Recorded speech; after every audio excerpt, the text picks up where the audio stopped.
15 साल से peoples party ने डेवलपमेंट के नाम पर सिर्फ फंड हड़प किए। आज भी बदतरीन करप्शन जारी है। इसकी सहूलतकार एमक्यूएम भी बार बार कराची के मैंडेट का न सिर्फ मजाक उड़ाती है बल्कि अपने मफाद हासिल करने के लिए इस्तेमाल करती है। इन ख्यालात का इजहार अमीर जमात इस्लामी कराची हाफिज नईमुर रहमान ने कराची की मखदूज सूरत हाल, पीपल्स पार्टी की जानिब से मुसल्लत एडमिनिस्ट्रेटर, सिंध हुकूमत की तालीम दुश्मन पॉलिसी और बारहा इलेक्शन के इल्तिवा के खिलाफ जमात इस्लामी कराची के मरकज इदारे नूर हक में प्रेस कॉन्फ्रेंस से खिताब करते हुए किया। उनका कहना था कि इस्लामिया कॉलेज पर चढ़ाई सिंध हुकूमत की तालीम दुश्मनी पर मबनी कार्रवाई है। बहुत हो गया है, जो चाहे ये लोग हमारे टैक्सों के पैसों से सुलूक करें। 98% सिंध हुकूमत का रेवेन्यू कराची चलाता है, लेकिन कराची को का बेड़ा गर्क पीपल्स पार्टी ने कर दिया है। और इनको अपोजिशन भी फ्रेंडली मिली और बार बार वो एमक्यूएम जैसी तंजीमों को अपने साथ मिला भी लेते हैं, जिसके नतीजे में कराची में कोई तरक्याती काम नहीं हो पा रहा है।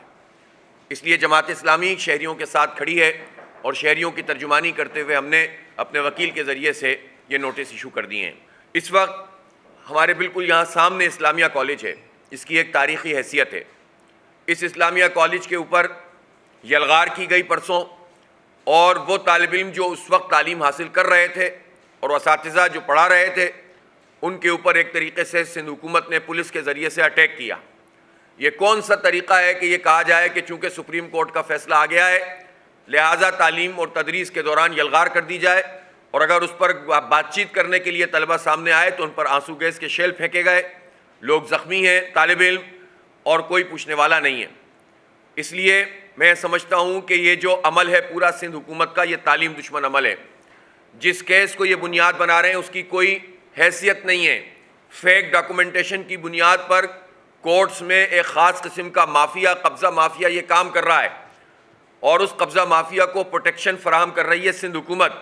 बजाय इसके कि सिंध हुकूमत और उसका शोबा तालीम इस्लामिया कॉलेज को बचाने के लिए कोई कानूनी एफर्ट करता, इन्होंने इंतहाई नेग्लिजेंस का मुजाहरा किया है। और बल्कि ऐसा लगता है कि जानबूझ कर कुछ लोग सिंध हुकूमत में ऐसे मौजूद हैं जो उस माफिया, कब्ज़ा माफिया के साथ मिले हुए हैं, और उनके फेक डॉक्यूमेंटेशन को उन्होंने प्रॉपर चैलेंज नहीं किया।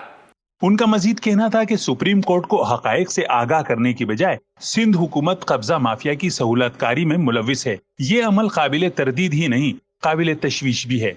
इस मौके पर नायब उमरा, सेक्रेटरी कराची और दीगर भी मौजूद थे।